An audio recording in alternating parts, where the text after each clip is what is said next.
Assalamualaikum warahmatullahi wabarakatuh. Mata materi daring proses materi daring mata kuliah manajemen pemasaran ini kita melanjutkan masih yaitu dalam proses manajemen pemasaran. Ya, minggu lalu kita bahas mengenai proses manajemen pemasaran, analisa peluang pasar, ya, penelitian dan pemilihan pasar sasaran. Ya, jadi nanti kita akan bahas yang panah kuning ini ya. Ya. Oke, kemarin kita bahas mencoba mungkin di tugas ya, bagaimana kita cara-cara menganalisa peluang pasar, yaitu kita kemarin tugas dengan menggunakan simulasi, analisa lingkungan eksternal dan analisa lingkungan internal. Ada peluang, hambatan, kemudian kekuatan dan kelemahan ya. Nanti keputusan ada tidaknya peluang di sini. Nah, kemudian juga kita kemarin bahas yaitu sistem informasi pemasaran. Ya, mungkin materi sistem informasi pemasaran nanti akan Anda temukan lagi di semester 5, yaitu mengenai sistem informasi manajemen.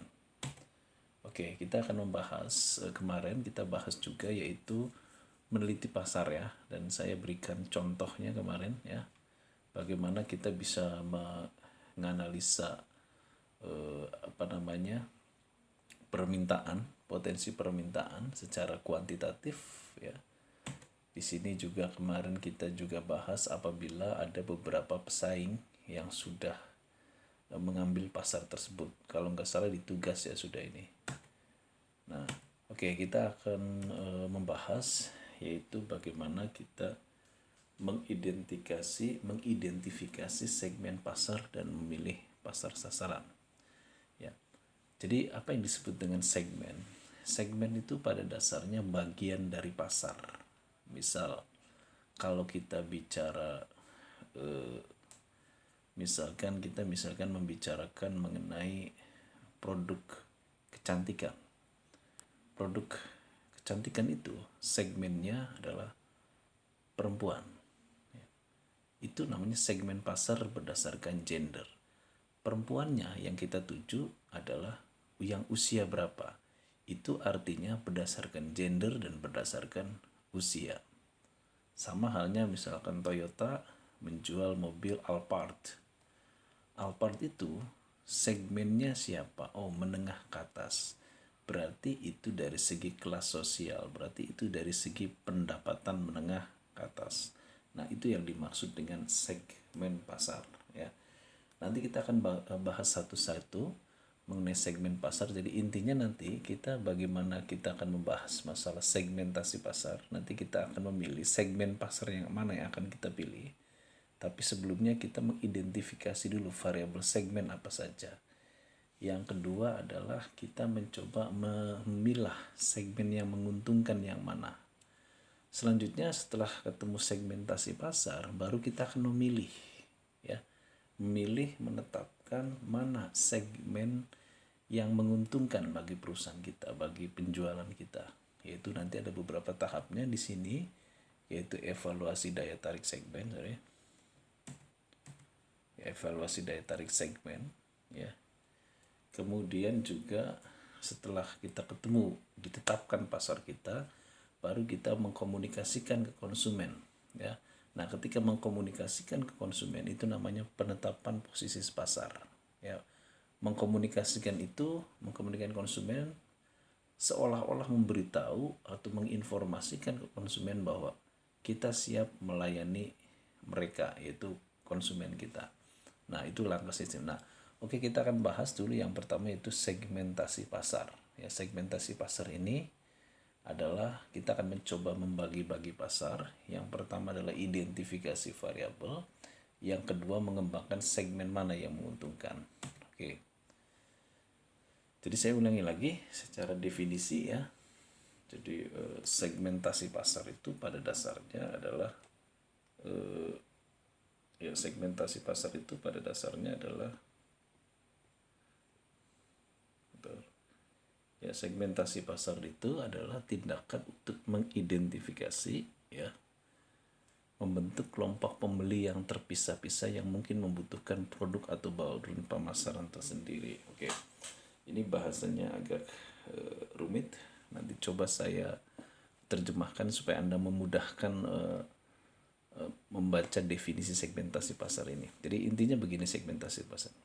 Segmentasi pasar itu kalau kita lihat pasar itu tadi adalah sangat sangat rumit sekali. Di pasar itu ada berdasarkan usia, ada berdasarkan gender, jenis kelamin, kelas ekonomi, wilayah dan sebagainya. Nanti kita akan bahas identifikasi variabel itu apa saja bagian daripada segmen. Yang pertama, geografis.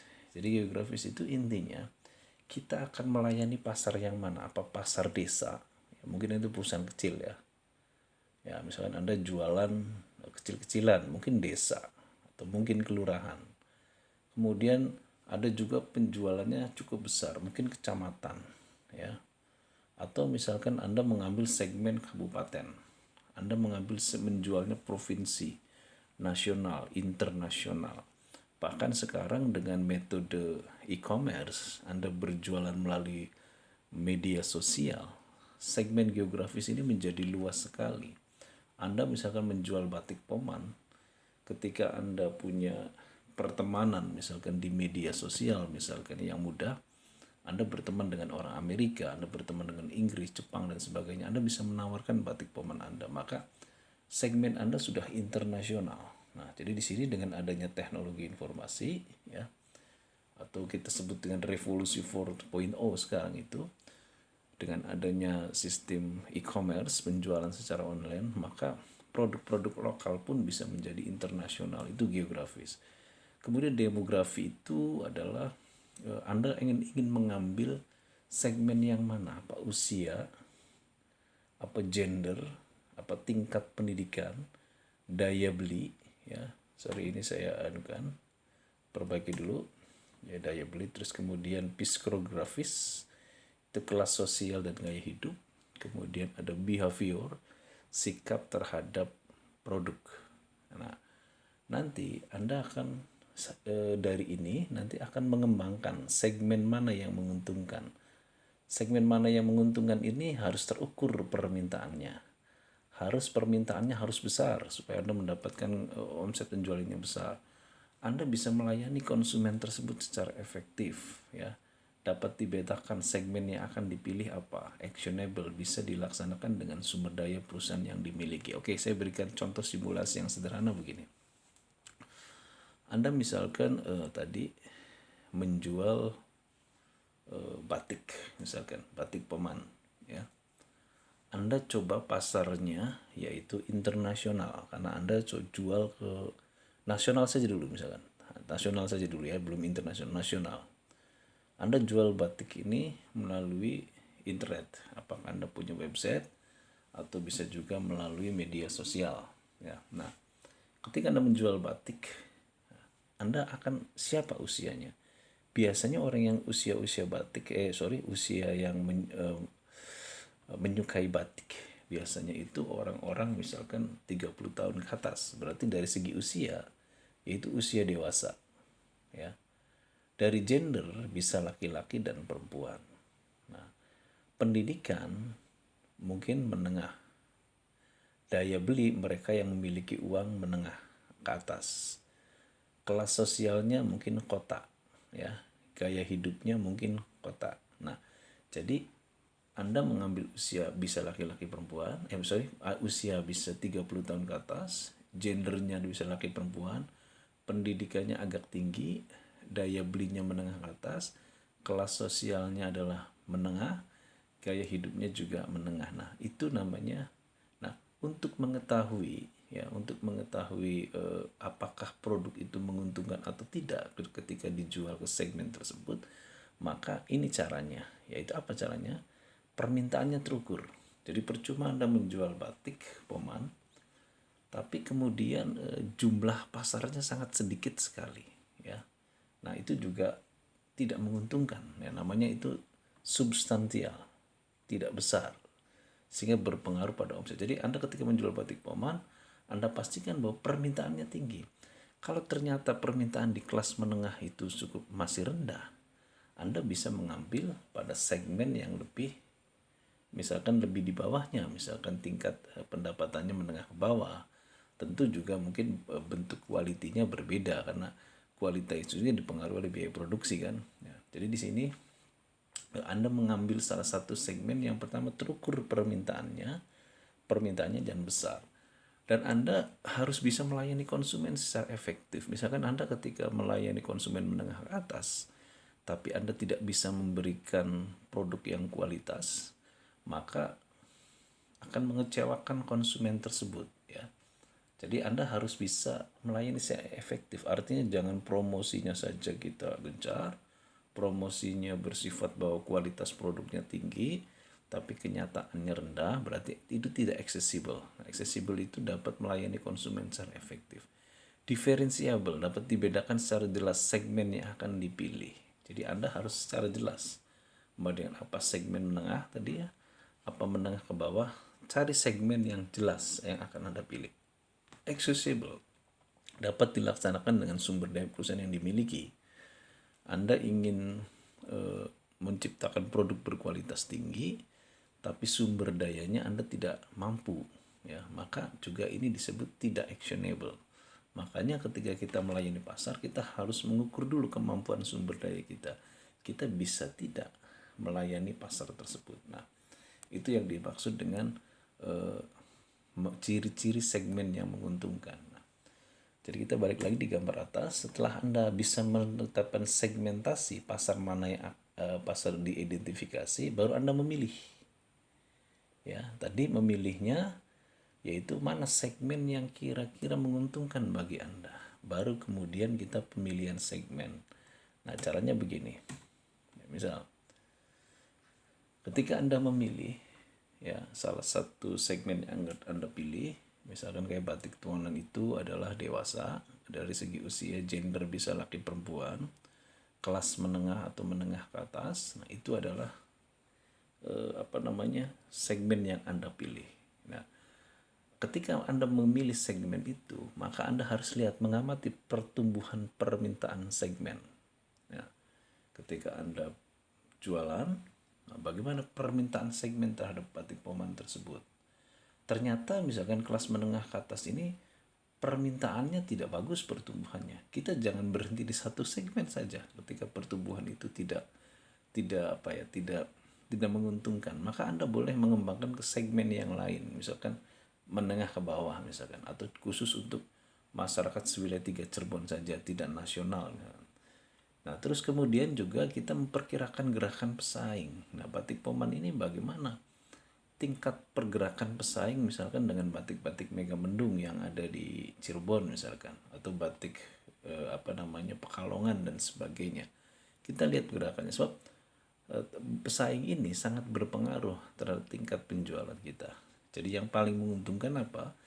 Pertumbuhannya bagus dan kita bisa bersaing dengan produk-produk lainnya yang ditawarkan oleh pesaing. Nah, jadi setelah dari tarik segmen ini, pertumbuhannya bagus ya dan kita bisa bersaing, baru kita memilih segmen.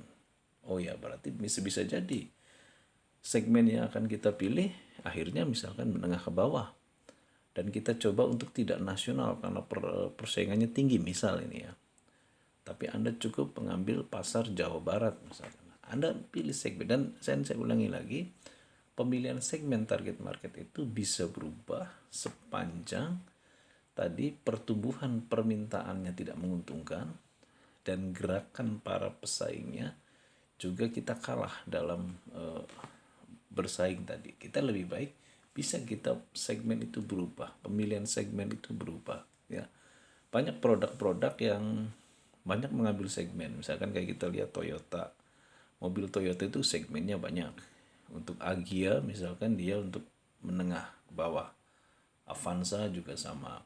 Untuk kelas menengahnya dia mengeluarkan Toyota, untuk menengah, untuk kelas atasnya dia keluarkan Alphard, dia keluarkan misalkan Camry ya. Beda kalau kita misalkan Baby Benz atau Mercedes yang buatan Jerman, itu rata-rata mereka cuman ngambil satu segmen, yaitu menengah ke atas ya. Nah, jadi gitu. Seperti kalau di handphone itu Samsung. Samsung itu semua segmen ada, ya. Beda dengan Apple. Kalau iPhone. Di kelas smartphone ya. Di iPhone itu dia menengah ke atas. Tapi saya lihat juga iPhone dia sudah mulai mengambil segmen-segmen yang agak menengah ke bawah. Jadi saya ulangi lagi, pemilihan segmen ini adalah bisa berubah tergantung apakah segmen itu menguntungkan atau tidak. Nah, setelah kita menemukan pasar sasaran, ya, kita menemukan pasar sasaran, selanjutnya kita melakukan penetapan posisi pasar. Ya, yang pertama mencari posisi yang memungkinkan mengkondisi posisi pasar konsumen. Jadi begini, posisi pasar itu adalah kita tampak di mata konsumen itu kita melayani mereka atau tidak. Jadi bagaimana konsumen memandang perusahaan kita bahwa kita siap melayani mereka. Jadi ketika kita muncul dengan promosi kita, misalkan bahwa produk kita adalah untuk menengah ke atas, misalkan produk batik kita untuk menengah ke atas. Nah, menengah ke atas itu harusnya menangkap kita, jangan bertepuk sebelah tangan. Kita hanya mengkomunikasikan menengah ke atas, tapi segmen menengah ke atas kurang begitu peduli pada brand produk kita, maka itu dianggap gagal. Maka di sini kita harus bisa mengkomunikasikan, yaitu caranya dengan membangun kesadaran konsumen sasaran bahwa kita hadir untuk melayani mereka. Nah, ketika kita hadir melayani mereka, baru kita melakukan promosi, yaitu mengkomunikasikan keunggulan produk kita kepada konsumen sasaran. Nah, jadi saya ulangi lagi, ketika setelah kita menemukan target market, ya, baru kita mengambil perhatian konsumen bahwa kita hadir untuk melayani mereka, dan kita akan mengkomunikasikan keunggulan produk kita, bahwa kita memiliki keunggulan ketimbang produk-produk pesaing. Jadi kalau kita tidak bisa menganukan keunggulan, maka kita akan kalah dengan pesaing-pesaing tersebut. Makanya semakin tinggi persaingan, kita harus bisa menunjukkan keunggulan produk kita, ya, agar kita bisa jadi pesaing juga ada berbagai macam, ya. Kalau pesaing dekat itu adalah pesaing yang produknya sama, target marketnya sama. Tapi ada juga pesaing yang jauh, ya, bisa jadi produknya sama, tapi target marketnya berbeda. Nanti itu mungkin khusus pada bab selanjutnya, yaitu membahas strategi tentang pesaing. Jadi ulangi lagi, intinya kita itu tadi belajar proses manajemen pemasaran baru sampai ini, ya. Jadi dari analisa peluang pasar, penelitian pasar, dan pemilihan pasar sasaran. Nah, nanti setelah UTS kita akan bahas yang ini, merancang strategi pemasaran, merencanakan program pemasaran melalui bawahan pemasaran, mengorganisir dan mengimplementasi. Jadi saya ini kan kesimpulan. Jadi yang pertama kita analisa peluang pasar dulu, ya, yaitu dengan cara model begini. Ya, setelah analisa peluang pasar ketemu, kita memperkirakan berapa sih tingkat permintaan kita. Ya, mari kita uji coba dengan data kuantitatif, ya, di tugas itu. Selanjutnya adalah bagaimana kita mengidentifikasi segmen pasar. Kita mulai membagi pasar, kemudian kita memilih pasar, kemudian kita bagaimana mempromosikan produk kita ke target pasar. Jadi intinya begitu mengenai materi ini, ya.